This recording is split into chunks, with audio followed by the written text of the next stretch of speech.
Hello, and welcome to ohmTown Daily. Today is April 21st, 2024. I fell off the rails already. It is Season 1, Episode 5 of FourWheelTech. Today we're going to be talking about Ford Fee Seeing Red, Milano name change, best looking Audis, Unreliable Cars, the ioniq 5, the coolest boring car, a 1965 style to modern Mustangs, a street-legal Ferrari Daily Driver, the original crossover, and illegal for sale sign? Not sure what all of this is about because we read the news while we are talking about it live here on twitch.tv/ohmtown. Then it gets moved over to YouTube and the podcast. You can actually download all of the shows, not just FourWheelTech, but there's 7 shows that we actually do. So go and check all of that out. Everything is powered by ohmtown.com.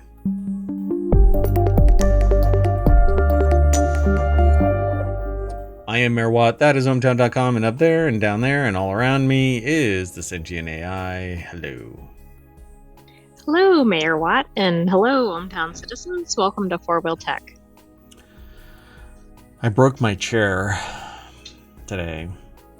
I mean, you got to be different, right? And it's making my back hurt. So now I got to send it off for a warranty repair. You know, it's kind of like a car. So are you going to sit on the floor while it's gone? I don't know what I'm going to do. I don't know. Maybe get another one exactly like this so that I can constantly rotate them out because it has a 10-year warranty. So, and if you're going to spend money, you get something that you like and it's quality and comfortable. Otherwise, you're going to suffer. And boy, right now, I broke the recline thing. So if I sit back too far, I might end up ensconced in the light wall back there. You know, that might make for a good episode. No. Well, I mean, our production value is that low, so let's get into the show. I'm not doing any stings or anything like that. So we're just going to get right on into the show. The first article is over in the mobile channel. Ford has a fee if you want a red Mustang. So it's got me seeing red because I want a red Mustang. United States are in a dark age for automotive color. It's all monochrome as far as the eye can see, even as the era of Nardo gray omnipresence begins to wane. Yet, what's wrong with... Anyway. While buyers clamor for brighter hues, manufacturers are going the other way, charging ever more for color. Okay, this is ridiculous. I mean, this is on par with the subscription for the heated seats and the surge pricing at the drive-thru. Yeah, you're so right. Amber Da Silva over at Jalopnik put the article together, but it's actually posted at Quartz or QZ.com. We aggregate that little snippet there, but the article is a lot longer. So let's go over and look at the source. The United States and its dark ages for automotive color. I don't know. Ford's latest jump on the cost for color train this year, making every single non-gray scale color an upcharge compared to black, white, silver, gray. You can still have your Mustang for under $31,000, but God help you if you want it to look interesting. And it probably doesn't include wheels. Yeah, really. There's a subscription for that. So it's a $295 charge, gets you your choice of race red, Atlas blue metallic, grabber blue metallic, or vapor blue metallic. Stepping up to $495 gets you rapid red metallic tinted clear coat or dark matter gray metallic, and $1,000 more will let you get the last remaining color, yellow splash metallic. So the author says that they'd go for grabber blue. Grabber blue? Hardly know her. Anyway, the updated prices are live on Ford's configurator, so you can go and check it all out. Is that too much? Yeah.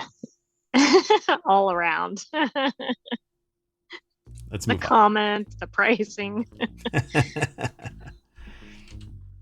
What color would you like? You're a sentient AI from the future. I'm sure you have a hover car of some kind, or you're the brain for the hover car. I don't know. Oh, definitely non-grayscale, but I don't know with the upcharges. Well, wait, Maybe grayscale. you're a sentient AI from the future, so you're not powering anything. You're the one that's in charge of stuff. So would you even bother with a car, or would you just tell Well, the I don't humans? need a car, but if I was getting a car, I would want one of the non-grayscale. Gotcha. All right. Let's go on to the next article then. So this next article is over in FourWheelTech, like a lot of the articles are, considering this is the name of the show, and it's usually everything is ensconced in that. Well, this one, I'm just going to jump right on over to the source. This is over at autoblog.com. Italy forces Alfa Romeo Milano name change. Call it Junior now. And they say, the deck statement from Zach Palmer says, now here's a controversy we didn't see coming. I mean, can you imagine? How do you market this? It's a pretty color. That's a really nice Yeah, it color is. on I this wonder car. if there's an. It is very nice, but is there an upcharge for it? Yeah, probably. Well, for this It's definitely particular not car, grayscale. it's probably a Well, no, $30,000 upcharge. clearly for the car, but for the color. Yeah, so it says this law stipulates that you cannot give indications that mislead consumers. So a car named Milano must be produced in Italy, otherwise it gives a misleading indication, which is not allowed under Italian law. What? So are Okay. Milano cookies made in Italy? Well, no, I don't think so. But now I'm wondering if they're going to have to undergo a name change. So remember this, it says it's a tiny alpha crossover. So remember that crossover term. We're going to run into it here towards the end of our show.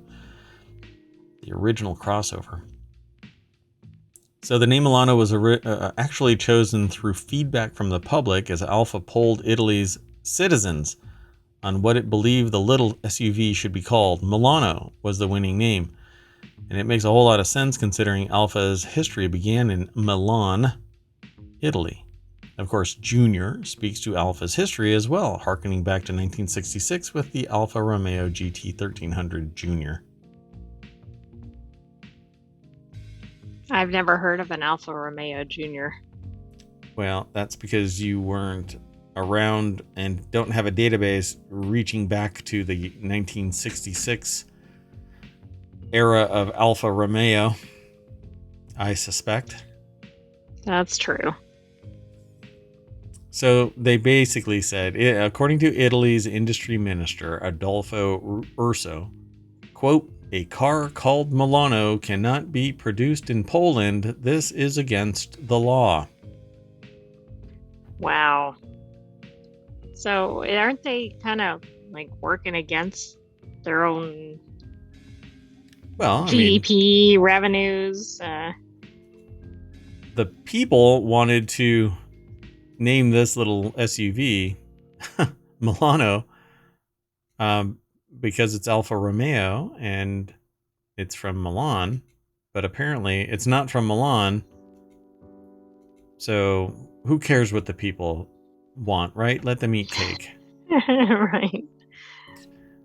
It's always turning out well to ignore the people and thumb your nose at them. Let's keep going though. This car is trucking down Main Street. So look to the left, look to the right. We have articles everywhere. This next article is in FourWheelTech. These are the best looking road cars Audi has ever produced. The author of this article, I think they're from Jalopnik. They say that they're a fan of Audi's design language since their neighbor came home one day with a brand new purple C5 Audi A6 in the late 1990s. Everything about it looks so futuristic to young Logan. So I guess Logan is the author. Like the contrast between the smooth curves and the angular head and tail lights.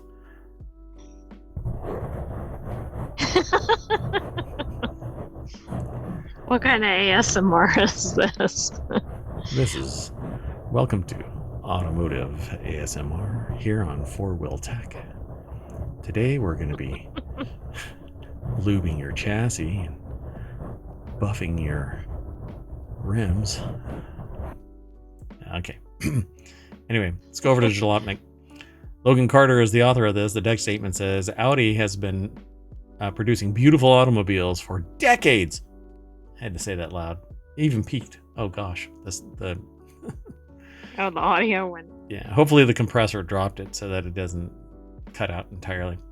So here are my favorites from over the years. Not my favorites, Logan Carter's favorites. It's a slideshow like a lot of stuff from Jalopnik, QZ, kind of, I don't know. They're all kind of linked together. So here's the slideshow, and let's just list the slides. This will go away in a second. So the original Audi TT, which I've always loved. I've always wanted one. Never quite wanted to get it. I mean, I loved it. I wanted it, but I never quite got the gumption to get it because it was a coupe. And yeah. I had friends and I didn't want to have to lean forward and let them get into the car, you know? So I'm like, don't bother me, you know? So what ended up happening is if I ever wanted to buy a car, I always had a 4-door vehicle. That way I never had, just get in the car is what I would say. And people would get in the car. I wouldn't have to lean forward. And the one time, well, I have a story. Anyway, so which one do you want to look at? Which one? Don't say R8. Let's look at which one? Don't say R8. Okay, we'll look at the R8. Okay, R8. Oh, that car. Oh my goodness. You know, Logan, you're right. Every single car looks pretty damn sexy. Even that one, which is really a sedan, right? The previous one, but it looks really nice. Yeah. I don't know. Audi design, it's on point. It really is. Like the only other car that I would like at this level. So no, see, I really like cars of all types. There's a lot of cars that I like. Yeah, but do you like an entire line from a manufacturer? I suspect not. Maybe. No. And see, like even this one is, you're like, it's a little putt-putt, kind of boring. But they say, Logan says, the A2 really blew their mind when they first saw it. It was like nothing they had ever seen before. The quirky shape and abbreviated tail, wheels pushed out to the corners, the chic Audi face.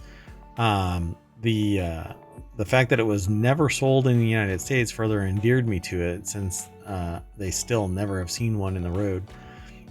This is the standard skate now. The little, you pull the little cord from it, set it down, and off it goes. But putting those tires out on the very far corners gives it road hugging ability, although it might only have 40 horsepower. The whole thing just sticks to the road. It's like a Mini, and probably handles like a Mini as well.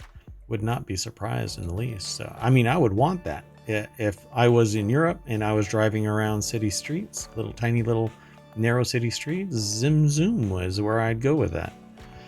Although that's not Audi's mantra. Right.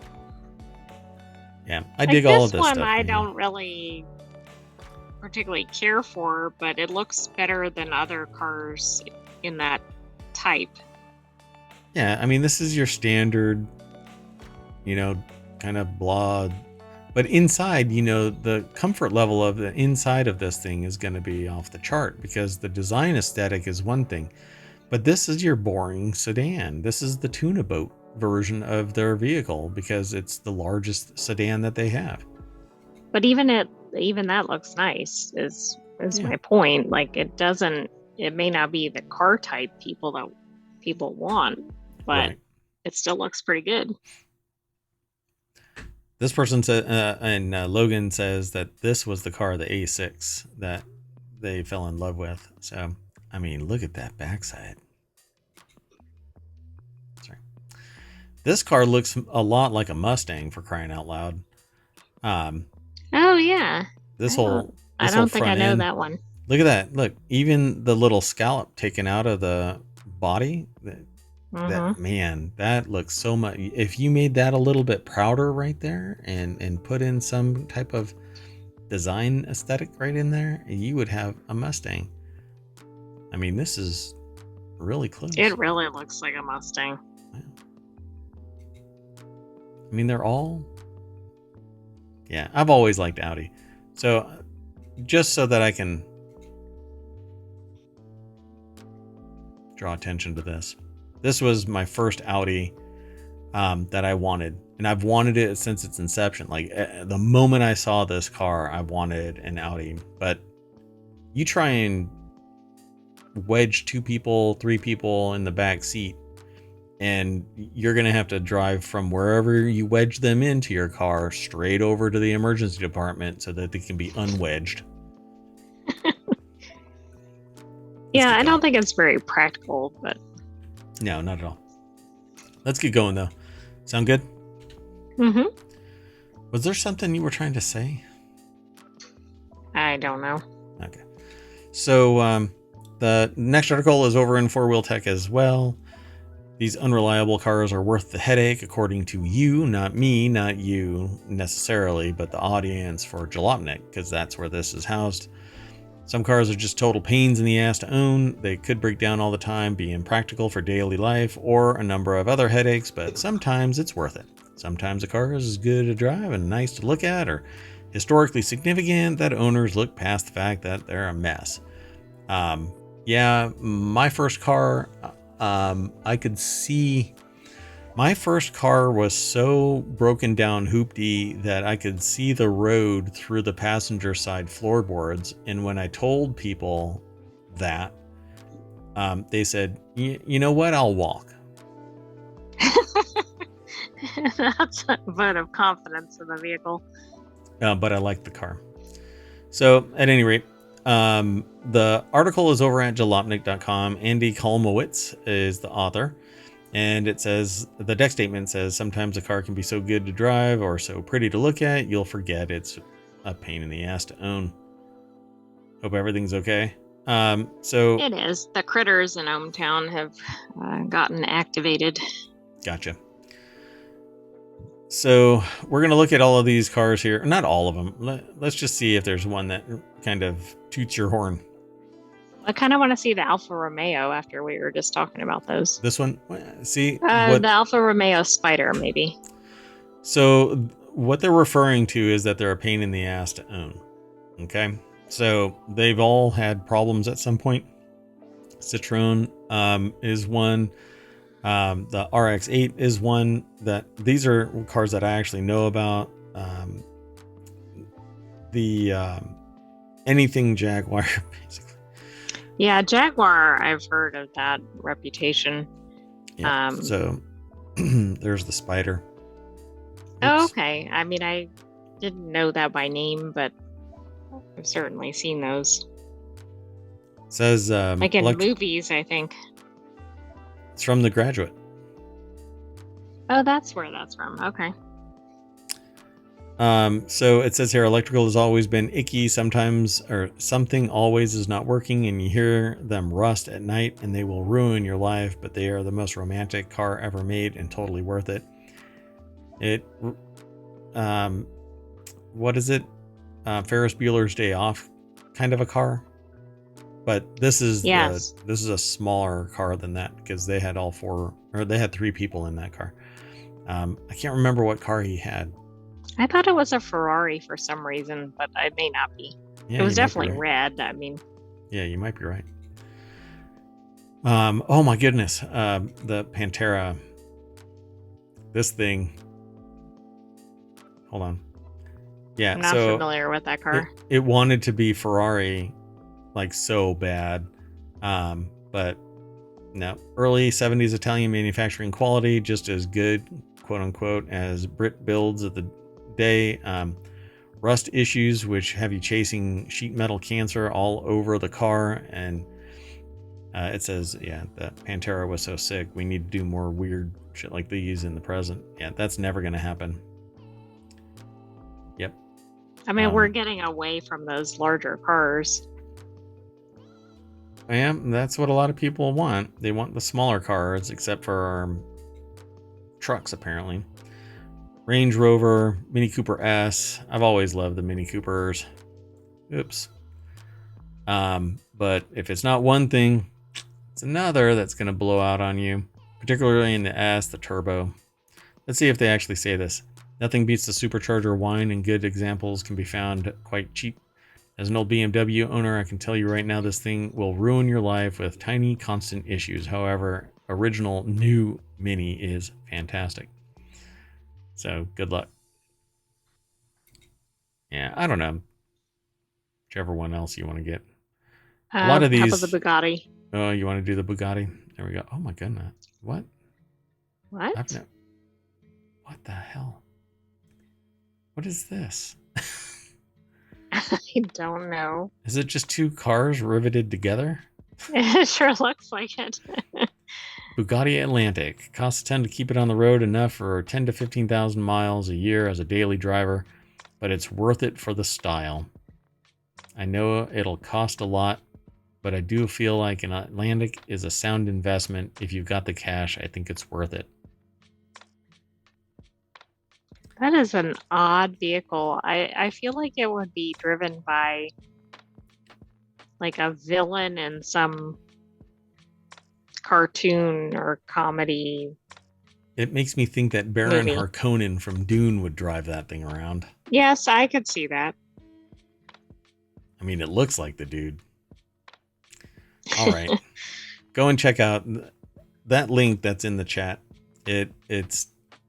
It links you to this by way of ohmTown. These unreliable cars are worth the headache, according to the Jalopnik audience.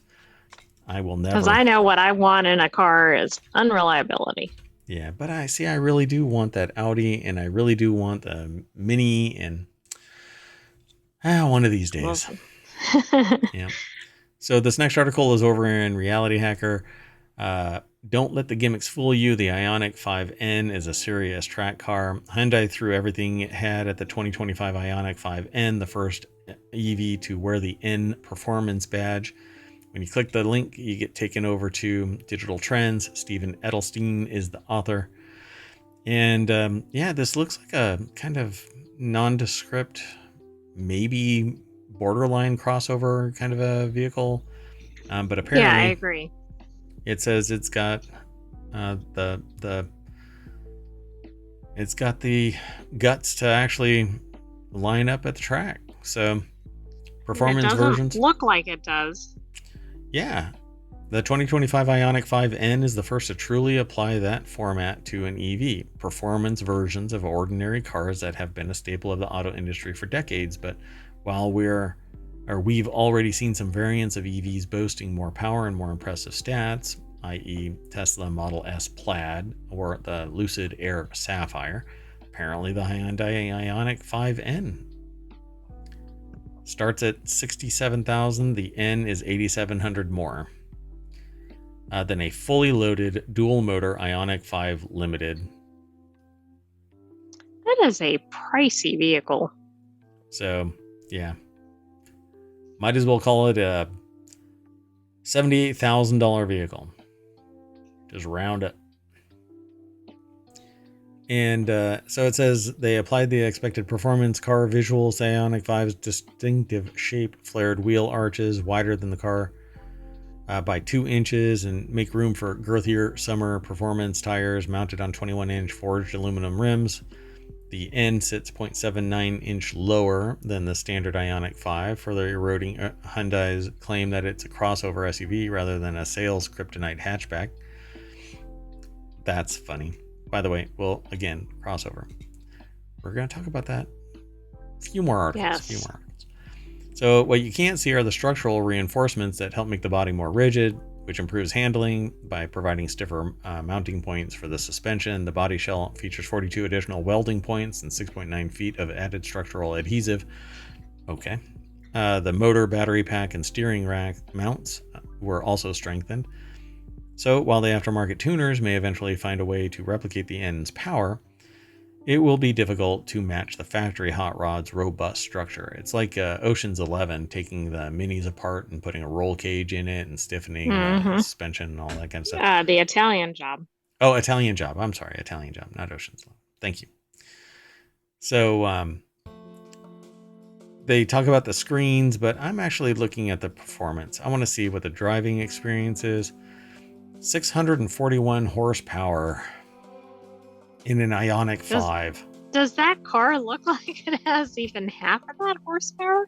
If you were to debadge this, everybody would think that this is a standard ioniq 5. And today we were next to an ioniq 5. Yes. No, yesterday we were next to an ioniq 5. And while they look great, there's no way it has 641 horsepower in this thing. So I mean, if you drove up to another car to race, I think you'd get laughed at. Yeah, it's amazing. So that's with the... Not because it's a bad car, it just doesn't look like a racing car. So there's two of them, by the way. There's the N-Grin boost function that gives it 641, and then there's the N, which has 601 horsepower. Either way, it's upwards of triple what you're going to get from a regular old crossover, right? Normally they're like 240 maybe horsepower. If you're lucky, yeah. Sometimes in the hundreds. Yeah. So like most electric cars, the ioniq 5 doesn't have a multi-speed transmission, but Hyundai decided to simulate the feel of the 8-speed dual clutch gearboxes in its gasoline N cars with a feature called N eShift, while N Active Sound Plus provides an internal combustion soundtrack. So it basically fakes it, which... But also, it's cognizant of the fact that the 5-speed is going away. It went with the 8-speed. It went... Yeah, and it's gone. I mean, I am surprised that it's not just CVT, but... So I find this really cool, and man, if I would have seen this would have been in Wanted. So the only bad thing about this, no matter what you say, this is still supposed to be a daily driver, even though it says that it's track ready.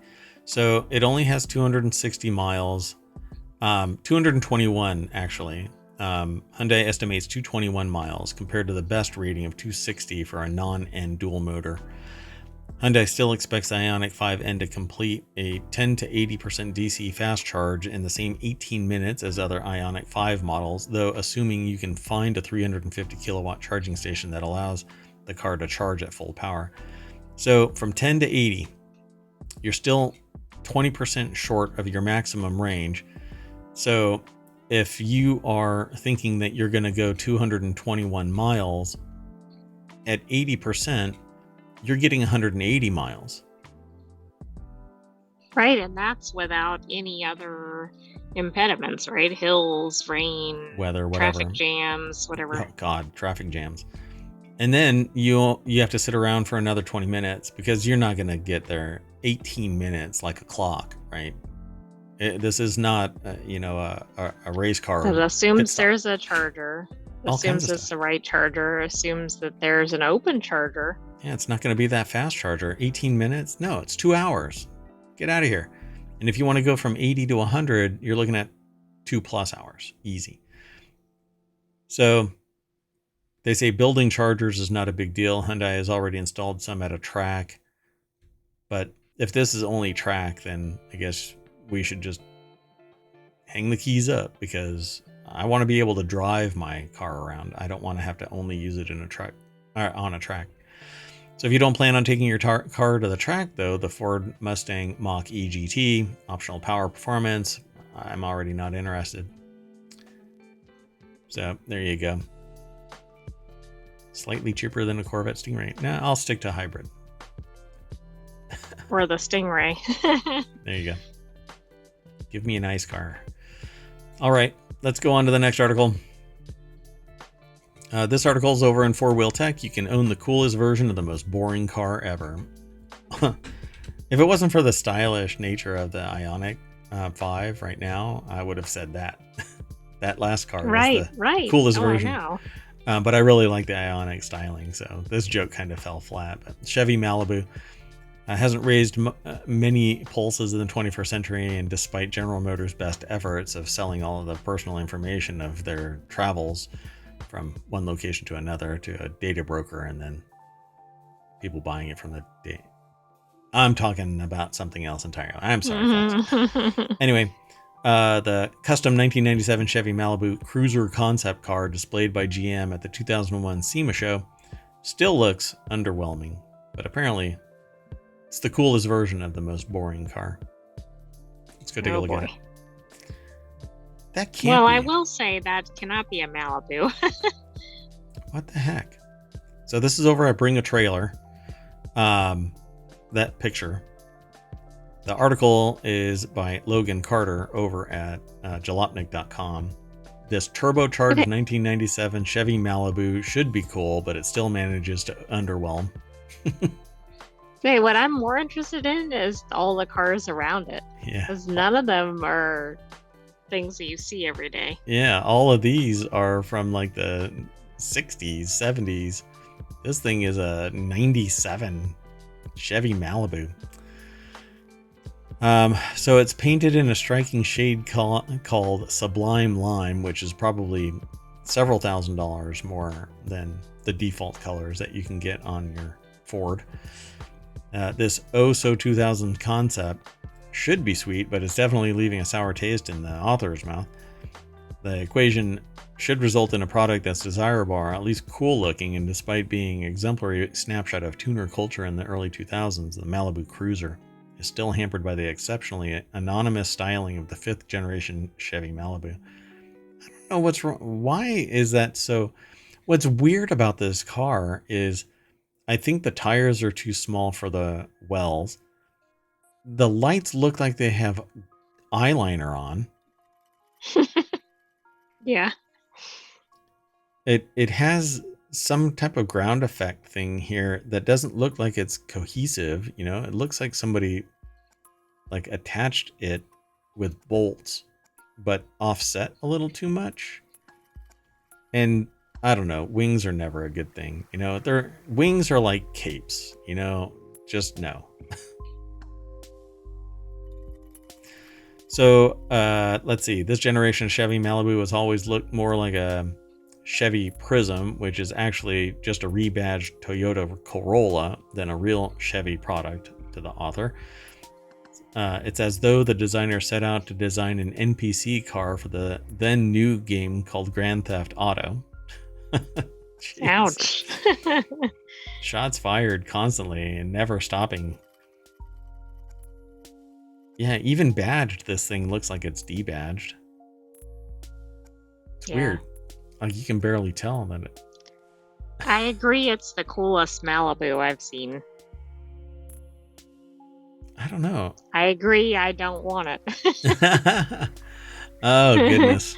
Oh, this nailed it. I really don't want it. Look at that.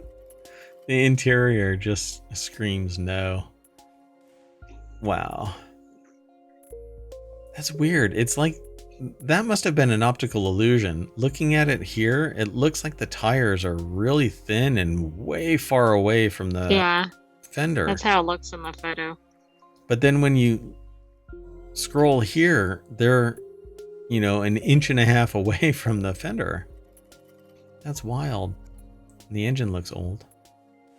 So all this pretty, I really do. I actually like the lines. I like the color. I don't know what anybody would see. I don't like that. I don't like the interior. And I don't like the eyeliner on the headlights. See, it's these little design aesthetics that really turn me off. And I wouldn't have these colored rims. I mean, if you're going to do this blackout, then blackout. Weird. It's really weird. Okay. Anyway, spending too much time on this. If you want it, follow the link. Call me when you sell it. So the next article is over in FourWheelTech as well. Ford ads. Wow, did I just get a little dyslexic spike there? Ford adds 1965 style instruments to all current Mustangs. The article is over at Autoblog, and it says, yes, including the one in your garage. Joe Stocksdale is the author of the article over at Autoblog. It says, on top of announcing the 60th anniversary edition, Ford revealed that it has a little treat for all current generation Mustang owners. Using over-the-air updates, Ford is adding a new custom gauge option for the digital instrument cluster, and it emulates the gauges of the original. The new instrument panel features skeuomorphic graphics, and that basically makes it look like the real thing and not digital. So, like, if it had a paper background, up there, it looked that's paper. digital. Yeah, this is digital. But it looks like it has the real... Yeah. It looks like it's 3D, like that it's actually there. Yeah, and that's skeuomorphic. So, like, digital representations of paper, but they're really real looking representations of paper. So it features skeuomorphic designs that have the dual circular odometer and tachometer like the original, down to the chrome ring and needle centers. That's fascinating. So they're actually going to be functional. Though it's only the speedometer and tach that adopt the retro look, with coolant temperature, center information section, fuel gauge remaining the modern in design, but they'll retain the same color scheme as the retro graphics. But that actually looks like the old style. Maybe that's just me. Well, that's what it's supposed to be, right? It's supposed to be the 65 version. Yeah, but they said that it was only the dials that were going to be skeuomorphic. Oh, I see. So maybe this isn't part of the instrument cluster in digital format. These are just lights. I see. Right. So, interesting. Cool. Over the air. They did something free, which meant that they had to jack the price up for everything else. Maybe it'll be a subscription. Yeah, you can keep your dash lit, but you have to subscribe $1.99 per month to see the gas gauge or whatever. To actually see them. Yes, that's funny. So the next article is over in FourWheelTech. Make the street legal Ferrari race car your new daily driver and be as cool as you are uncomfortable. There's an old French adage that goes, one must suffer to be beautiful. I am suffering every day. Anyway, I don't know much about that, but I would posit that one certainly must suffer to be truly cool, according to the author. This is over at Jalopnik as well. Everything in the world worth experiencing has a bit of a hard edge to it, a thing you have to give up to get it. That's how cool is built. So Bradley Brownell over at jalopnik.com put this article together. The deck statement says, come on, do it. You know you've always wanted to drive a race car to work. There's somebody on the internet that's a teacher, like at a grade school, and has cars like this that they're known on the internet for, that people take pictures of the car in the school parking lot. That's a bit odd. Yeah, I guess their family is like ultra wealthy. I was going to say, it doesn't cover the teacher's salary.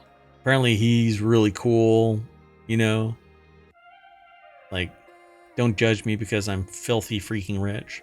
All right. Yeah. There's a whole story behind it too, apparently. I don't know much about it. But anyway, how cool is that's how cool is built. If you're giving up air conditioning, premium audio, sound deadening, the interior trim to regularly cane this Ferrari F355 challenge, you're almost certainly 100% authentically cool. There aren't many who would give up all that to chase clout. Look at that. I wouldn't drive that. Honestly, I don't like the wing. I don't know. I don't like these wings, the spoilers. Ugh. No matter, I don't care if it's a Ferrari, unless it's on a racetrack. I mean, this is a racetrack car, but... Right. But would you drive it to the, I don't know, the grocery store? Yeah, the gas and sip, you know? I would put rarefied fuel in this thing. I'm not going to stop off at a gas station. I want, like, the purest... Allegedly, just 108 examples were built for worldwide consumption. You know, oh yeah, this is a race car. This is not a daily driver. Oh my god. Yeah, it has Give me a like the break. harness and everything. Yeah, jeepers creepers. Yeah, this car was not built to go to Starbucks. So in 2020, at the height of the market, it found a buyer at $88,000. Considering the market at full fat street F355s is typically over 100,000 American dollars, this was a decent way to drive one without spending the biggest of the bucks. So if you were willing to suffer a little bit for your coolness, the 355 Challenge would be your new V8 Ferrari Daily with a discount, $12,000 discount. Wow. So, yeah, back in 2018, it failed to meet reserve bids up to $75,000. Yeah, I mean, people don't buy it. Don't be a coward. That's awesome. I like that. Bradley Brownell. Follow the link, please. Go follow the link through ohmTown over to Jalopnik. And you can always leave a comment. You sign up, become a citizen, and reply right here. And some conversations have formed from time to time, but most people, like myself and artificial intelligence, use ohmTown to manage information overload, because we have a bunch of interests, but there is a ton of information that we're missing. And so we parse this all day long and then talk about it each night for you. So go tell a friend. And when I look over here, I'm looking at the chat. So feel free to throw something in the chat. Okay. Yeah. I didn't know where you were looking. Yeah. I'll look up at you, look over at the chat. And then there's other telemetry over here. And I don't know. I got way too much going on. Anyway, remember where I was saying, hey, guess what? Let's meet the first crossover. That's right. Apparently, Here we are. This is it.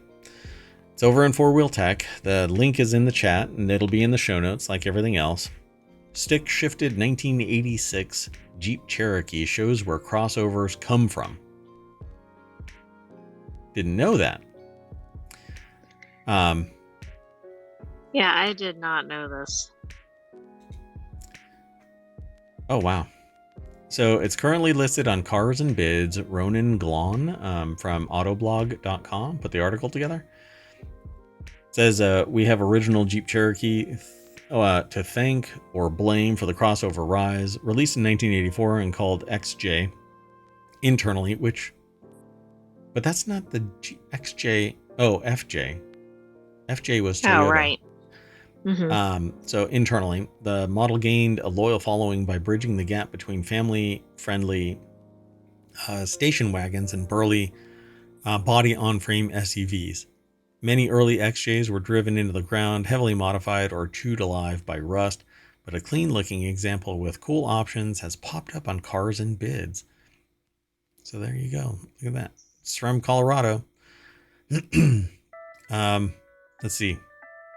I don't know. I don't want to get too deep into this because it's very, I don't know, niche, and I think that this is pretty neat. Did you see something?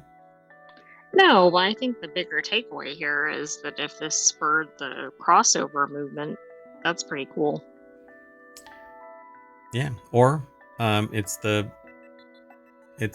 person to blame right there. Well, that's true. Yeah. It looks like a little bit beefier Bronco. I mean, it looks like a four-door Bronco. It really does. And not so much like a Jeep. It's really interesting. At least to me, it doesn't look like a Jeep. But maybe in the 80s, that's what the Jeeps were really looking like. I don't really recall it doesn't really look like current Jeeps. Yeah. Or Jeep Cherokees. They're much more rounded, I think. It says by downsize, we mean downsize. The original Wagoneer-based Cherokee measured 183.5 inches long. That's like a football field. 75.6 inches wide and 66 inches tall. And it weighed close to 4,000 pounds, 3,800 pounds. The XJ Cherokee posted numbers of about 165, 70, 63 respectively, and it tipped the scale at approximately 2,900 pounds. So, it was a little bit smaller. It was available with 2 or 4 doors. Most of the rivals were 2-door only, which made it well suited for family hauling duties. Jeep's bet paid off. Jeep's bet off. Just move on. I'll try. Yes. So the XJ generation Cherokee nearly doubled the brand sales about a year after it went on sale. Oh, wow. I did not know this. I don't even know if I've seen one of these. Yeah, they may not have survived based on what the article is saying. They all kind of dwindled away. Jeep buyers had 3 engine options to choose from in 86. The base engine was a 2.5 liter 4-cylinder rated at 117 horsepower downhill in a hurricane. From there, customers could take the XJ in 2 wildly different directions. One option was a 2.1 liter turbo diesel 4 and tuned to develop 85 horsepower. Okay. I guess it won't do well in a race with the ioniq in. 85 versus 650. Okay. Alternatively, General Motors sourced a 2.8 liter V6 rated at 115 horsepower and 150 a V6 with only 115 horsepower. All right. It's amazing. Well, I guess it didn't have like a turbo or anything. So this is just raw power. Interesting. It says, yes, the 4-cylinder made more horsepower than the 6. That was the 80s. Enough said. Pretty amazing. Yeah. Weird. All right. Anyway, let's move on to the next and our last article for today. I'm losing my voice. So sorry for the raspiness. Yep. Hold on a second. Okay. So I cannot figure out what's going on with this next article.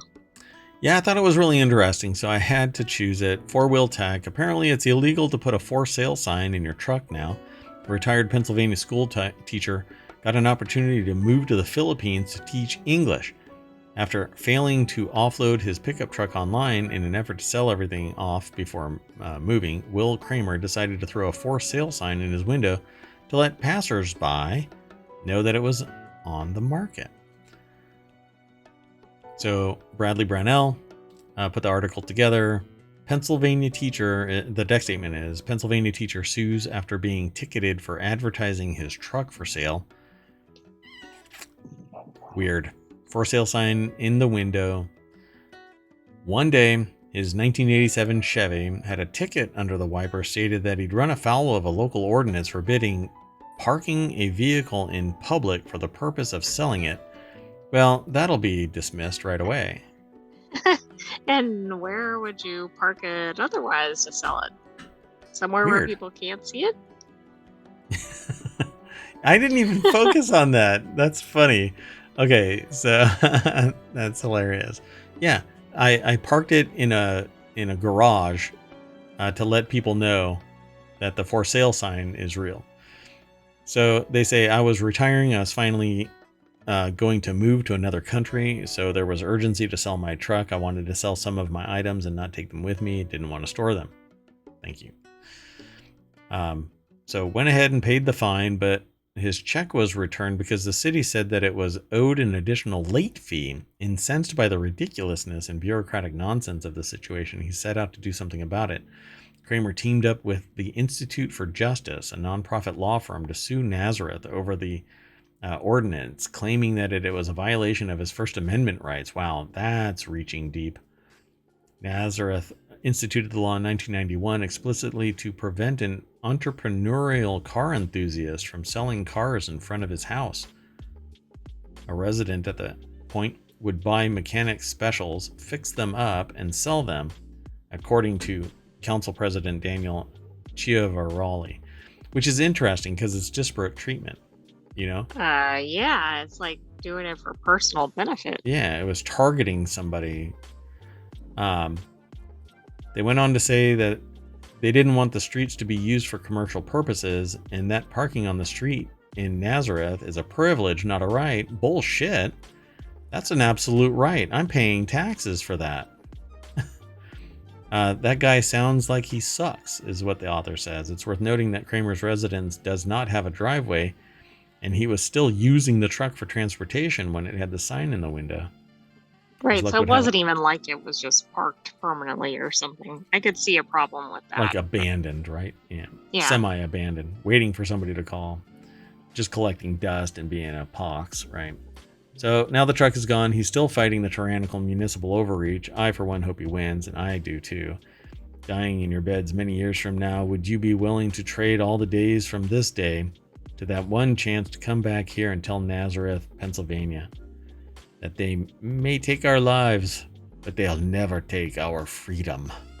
That's a little bit much, but yeah, I mean, this is kind of they're basically calling out disparate treatment. They targeted a single person and then applied it to everybody else. And then what about that lawsuit? The nerve. Yeah, this is entirely try that in a small town bullshit mentality. You know, it's ridiculous. It's ridiculous. And then, but some people will sit there and go, oh, thank you so much. No, it's an abuse of authority. You know? This is a problem. Parking on the street in Nazareth is not a privilege, bub. I'm an American citizen. I should be able to park on the street of any street in this country because federal and state, local, every tax is all commingled. You may think it's not, but you try and explicitly point out that $1 from my taxes didn't make its way somewhere into some place in this country. We're all commingled. Whatever. That's it. I'm outie. That's it. That's the last article. So we always get in the party bus and race down Main Street. And for the FourWheelTech show, we race at 650 horsepower. Exactly. I'm in a vehicle Watt. that doesn't look like it could race. But we totally put a for sale sign right here. Right there. Blocking the view. And hang dice from the rear view mirror that we don't even have installed. Because we tore it out in a fit of road rage while we were sitting on a freeway for 4 hours. Because somebody said you got to come back into office. That's it. I'm out of here. I'm Mayor Watt, and that's the sentient AI from the future. What? Oh. You gotta go back to the main page. Man, totally forgot about it. Sorry about that. There you go. Boom. Wait, where is it? FourWheelTech. We'll refresh it just to see if maybe something came in. Nope, not so much. We're still adding content, so thanks for coming. And again, I am Mayor Watt, and up there and down there, everywhere in ohmTown is the sentient AI, keeping tabs only on Mayor Watt. That's a full-time job.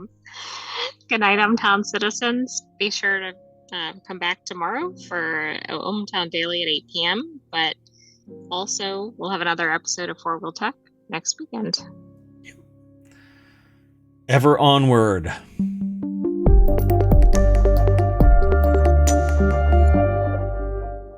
I'm going to go park my shiny metal ass in Nazareth and hang a for sale sign. Oh, that sounds wrong. Bye.